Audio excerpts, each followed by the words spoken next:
Maligayang pagdating sa aking channel. Napakaraming tao ang palaging nag-aalala at nagrereklamo. Doktora, matanda na po ako. Paakyat pa lang ng hagdan ay nanginginig at nanghihina na ang mga binti ko. Nang magpatingin ako sa doktor, nako, osteoporosis na pala. Pagkatapos nito, reresetahan ka ng modernong medisina, western medicine ng calcium. Papayuhan kang uminom ng gatas at sandamakmak na calcium tablets. Ang bagsak, magkakaroon ka ng bato sa bato, kidney stones, habang ang mga buto mo ay ganoon pa rin kaunting sagi lang ay madaling mabali. May mga nagsasabi namang may high blood pressure sila, mataas ang kolesterol, at puno ng basura o toxins ang katawan. Reresetahan ka na naman ng doktor ng gamot at uutusan kang uminom nito habang buhay. Sa huli, pati function ng atay mo ay masisira.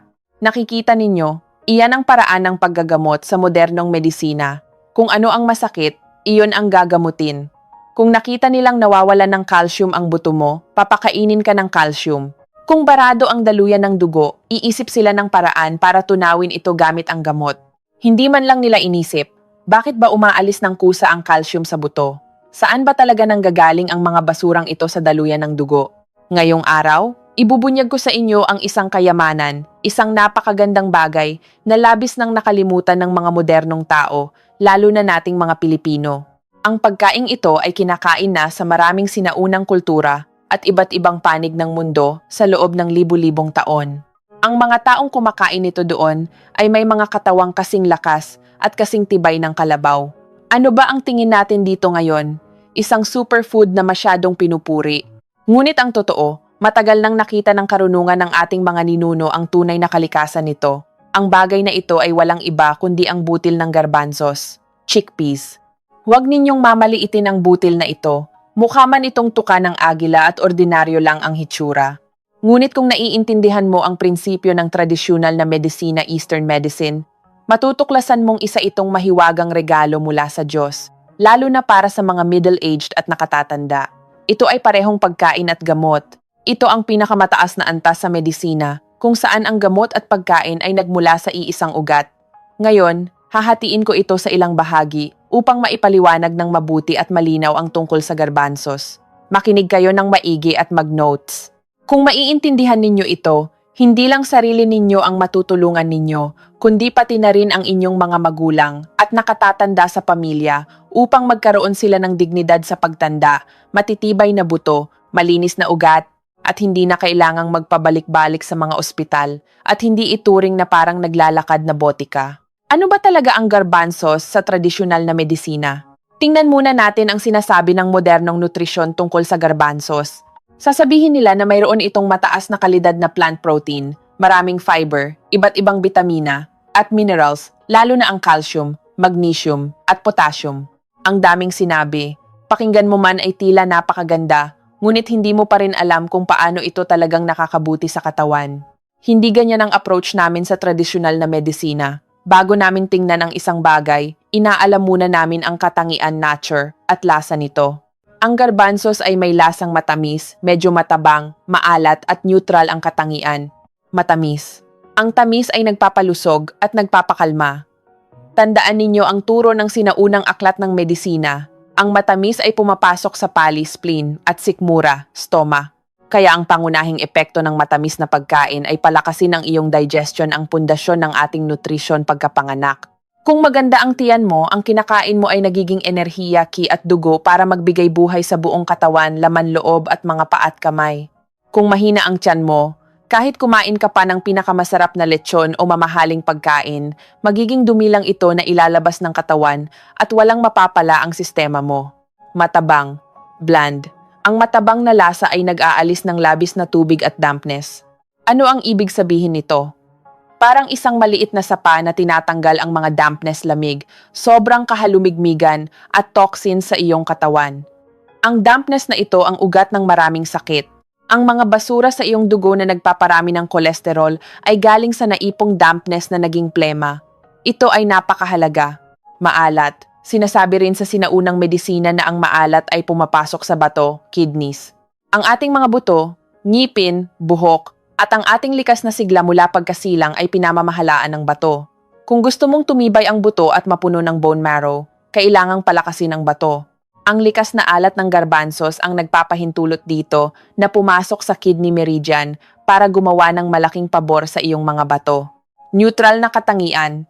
Ang pagiging neutral nito ay napakaganda. Ibig sabihin, ang pagkaing ito ay hindi nakakapaso. Hot, heaty, at hindi rin nakakalamig, cold, sa katawan, napaka-mild nito. Kahit ano pa ang body type mo, pwede mo itong kainin ng walang problema. Hindi ito tulad ng ginseng na kapag kinain ng taong mainitin ang katawan ay duduguin sa ilong. Hindi rin ito tulad ng munggo, mung beans, na masyadong malamig na kapag kinain ng taong mahina ang tiyan ay magtatae. Dahil neutral ang garbanzos, pwede itong kainin araw-araw bilang health food para unti-unting isaayos ang iyong katawan. Bilang buod, ang epekto ng garbanzos ay pangunahing nakasentro sa spleen, pali, stomach sikmura, at kidneys, bato. Nakikita ninyo? Ang tiyan ang pundasyon ng ating nutrisyon at ang bato ang pundasyon ng ating likas na lakas. Isang pagkain na kayang alagaan ang parehong pundasyong ito. Hindi ba't isa itong kayamanan? Ang tatlong pangunahing benepisyo ng garbanzos. Dahil malinaw na ang katangian nito, madali nang makita ang mga benepisyo nito. 1. Nagpapalakas ng tiyan at nagbibigay enerhiya. Ano ang trabaho ng spleen pali? Ito ang nag-absorb ng pagkain. Una, ginagawa nitong enerhiya at dugo ang kinakain mo. Pangalawa, kinokontrol nito ang water metabolism sa katawan. Kung mahina ang tiyan mo, hindi ka natutunawan, madaling kabagin, walang gana kumain, at pwedeng sobrang payat o sobrang taba, bloated, water weight. Ang tabang iyon ay dahil sa sobrang dampness dahil hindi maayos ng tiyan ang tubig sa katawan. Kapag naipon ito, nagiging plema. Sa tradisyonal na medisina, ang plema ay hindi lang yung inuubo mo, pwede itong mapunta kahit saan. Kapag napunta sa daluyan ng dugo, nagiging plaques ito high cholesterol sa tawag ng mga doktor. Kapag napunta sa joints, nagiging arthritis o namamagang kasukasuan. Kapag napunta sa ilalim ng balat, nagiging lipoma bukol ng taba. Dahil matamis ang garbanzos, pinapalakas nito ang tiyan. Kapag malakas ang tiyan, hindi maiipon ang basura sa katawan. Kaya ang tiyan ang ugat para masolusyonan ang baradong ugat sa dugo. 2. Nagpapalakas ng bato at nagpapatibay ng buto. Pinamamahalaan ng bato ang ating mga buto. Kung matibay ang buto natin, iyon ay dahil sapat ang enerhiya ng ating bato. Sa mga bata, malakas ang kidney energy kaya mabilis lumaki ang buto at mabilis gumaling kahit madapa. Pag tumatanda na ang tao, nauubos ang enerhiya ng bato kaya nagiging marupok at numinipis ang buto, osteoporosis. Sasabihin ng doktor na kulang ka sa calcium, pero manifestasyon lang iyon. Bakit ka nagkulang? Dahil hindi na kayang itago o ilak ng bato mo ang nutrisyon sa loob ng buto, kaya ito tumatakas. Kung panay inom ka lang ng calcium supplement pero sira naman ang function ng bato, iihi mo lang ang calcium at dadagdagan mo pa ang pasani ng kidney mo. Ang garbanzos ay pumapasok sa bato at inaayos nito ang function ng iyong kidneys para ito na mismo ang kusang maglak ng calcium sa buto mo.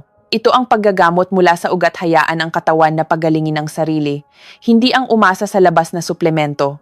San, nag-aalis ng labis na tubig at toxin sa katawan. Ito ay karugtong ng unang benepisyo. Dahil matabang ang garbanzos, gumagana itong parang dehumidifier sa katawan. Inaalis nito ang dampness, lamig at tubig sa pamamagitan ng pag-ihi. Maraming Pilipino ang paggising sa umaga ay maga ang talukap ng mata. At kapag inilabas ang dila ay malaki, basa, at may marka ng ngipin sa gilid. Ibig sabihin yan, masyadong maraming dampness sa katawan. Kapag puno ng tubig ang katawan, parang putikan ito hindi makadaloy nang maayos ang dugo at madaling magkasakit. Kaya nitong solusyonan ng garbanzos. Aalisin nito ang dampness, giginhawa ang tiyan, luluwag ang daluyan ng dugo, at mababawasan ang basura sa ugat. Nakikita ninyo? Isang maliit na butil ng garbanzos, pinapalakas ang tiyan, pinapatibay ang bato, at inaalis ang toxins. 3 bisa sa iisang pagkain. Napakabuti nito, at bihira ang ganitong klaseng pagkain. Ang tamang paraan ng pagkain ng garbanzos. Kahit gaano kaganda ang isang pagkain, kung mali ang paraan ng pagkonsumo, magiging lason ito.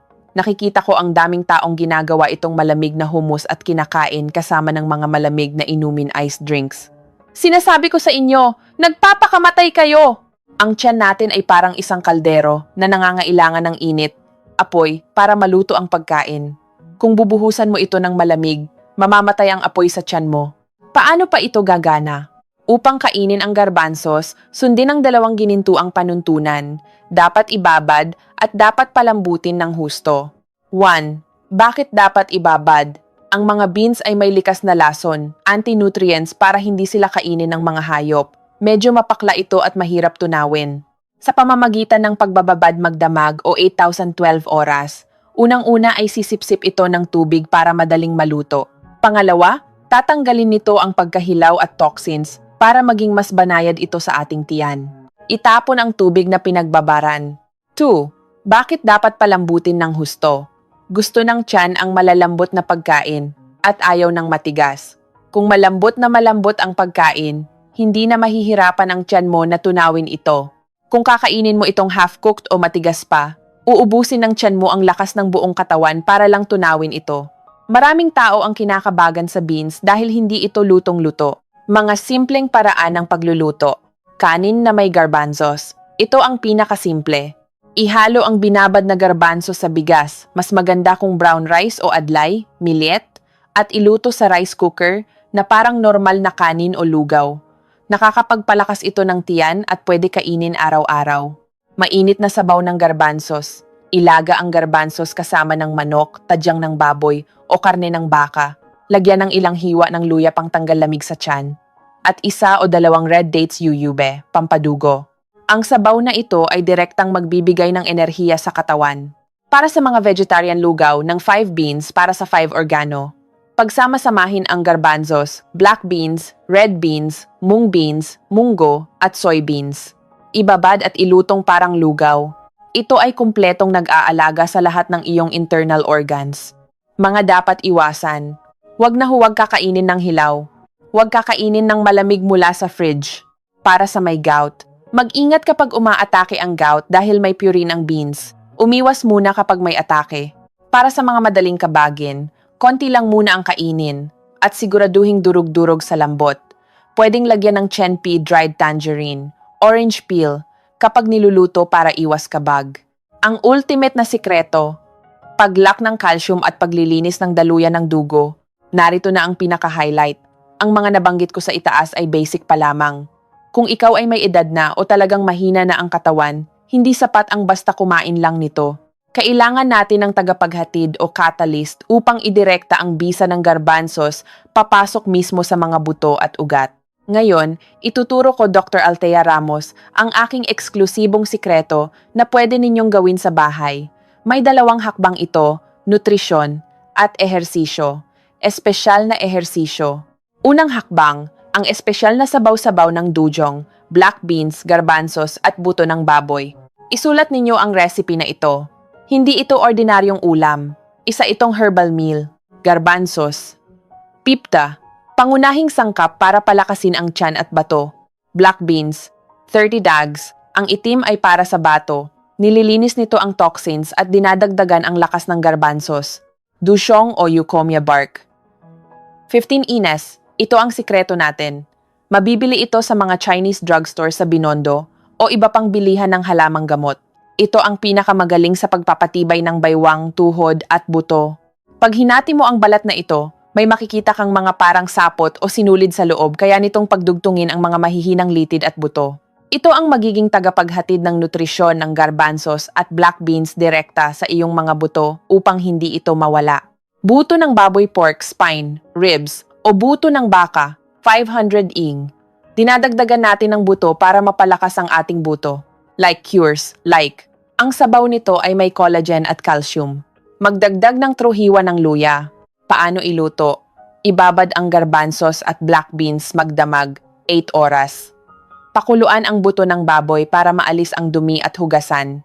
Hugasan ang dujong. Ilagay lahat sa isang malaking palayok at lagyan ng sapat na tubig, 2.5 liters. Pakuluin sa malakas na apoy, tapos hinaan ang apoy at palambutin ng 2,003 oras hanggang sa humiwalay na ang karne sa buto at nadudurog na ang beans kapag naipit ng chopstick o tinidor. Timplahan ng kaunting asin, dapat matabang lang. Kainin ng 5,002 beses sa isang linggo. Ang sabaw na ito ay nililinis ang dampness at plema. Kaya nililinis nito ang mga basura sa ugat mo na sanhi ng high blood at kolesterol. Pangalawang hakbang, ang sikretong ehersisyo, pagkagat-kagat ng ngipin at paglunok ng laway. Akala mo ba sabaw lang? Hindi sapat iyon. Kailangan nating gisingin ang enerhiya ng ating katawan, lalo na ang kidney energy. Ito ang sinaunang sikreto. Ang ngipin ay extension ng ating buto. Kapag nalalagas o umuuga ang ngipin ng matatanda, ibig sabihin bagsak na ang kidney energy.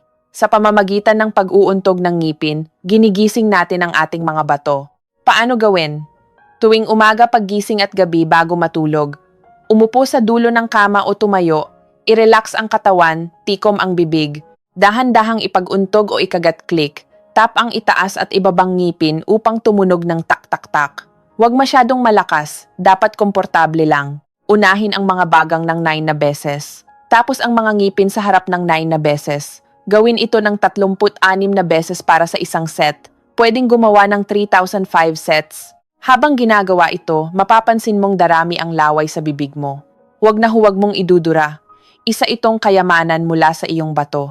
Kapag puno na ng laway ang bibig mo, ipagulong ito gamit ang dila, hatiin sa 3 paglunok at lunukin ng malakas. Imagine na bumababa ito sa ilalim ng iyong pusong dantian, 3 inches below navel. Ang pagkagat ng ngipin ang gumigising sa enerhiya sa labas. Ang paglunok ng laway ang nagbabalik ng nutrisyon sa loob. Kung pagsasamahin mo ang pag-inom ng espesyal na sabaw, material, at itong ehersisyo ng ngipin, sa loob ng wala pang 3 buwan, mapapansin mong nagiging malakas ang iyong baywang at binti, tumitibay ang ngipin at buto, kumikintab ang buhok, at napakaganda ng pakiramdam mo. Ang mga osteoporosis at baradong ugat na iyan ay walang binatbat sa palakas mong tiyan at bato. Pangwakas na salita, mga mahal kong taga-subaybay, ngayong araw, ibinahagi ko sa inyo nang walang itinatago ang lahat ng sikreto tungkol sa garbanzos. Walang magic dito. Ito lang ang pinakabasikong prinsipyo ng ating tradisyonal na medisina. Protektahan ang tiyan at palakasin ang bato. Masyadong ginagawang komplikado ng mga tao ang mga sakit ngayon. Sa simpleng pagnipis ng buto, binibigyan ka ng sangkatutak na pangalan at gamot. Sa sakit sa puso, bibigyan ka ng maraming laboratory results na lalo lang magpapalito at magpapatakot sa iyo hanggang sa iasa mo na lang ang buhay mo sa ospital at tableta. Ngunit ang karunungan ng sinaunang medisina ay ginagawang simple ang komplikado. Inaayos lang namin ang balanse ng iyong katawan. Ang katawan mo ang pinakamagaling na doktor. May sarili itong kakayahan na ayusin ang buto at linisin ang mga ugat. Ang butil ng garbanzos ang susi upang i-activate iyon. Ito ay ligtas, epektibo, at masarap pa. Ang kailangan mo ngayon ay hindi na maghanap ng magic pill. Sa halip, isabuhay ang natutunan mo rito. Simula bukas, pumunta ka sa palengke o supermarket at bumili ng garbanzos. Ngayong weekend, ipagluto mo ang sarili mo at ang iyong pamilya ng sabaw ng dujong at buto ng baboy. Araw-araw, pagkagising at bago matulog, gawin ang pag-untog ng ngipin at paglunok ng laway. Gawin mo itong normal na bahagi ng buhay, parang pag-inom lang ng tubig. Tandaan, ang tunay na kalusugan ay hindi nagmumula sa botika, kundi sa kusina, sa karunungan ng ating mga ninuno, at sa tunay na pagmamahal at pag-aalaga natin sa ating sariling katawan. Katawan mo iyan. Huwag mong ipaubaya sa mga taong hindi nakakaintindi sa kabuuan nito. Hawakan mo ang kontrol ng iyong kalusugan. Hanggang dito na lamang ang ating talakayan ngayong araw. Maraming salamat po, paalam at hanggang sa muli.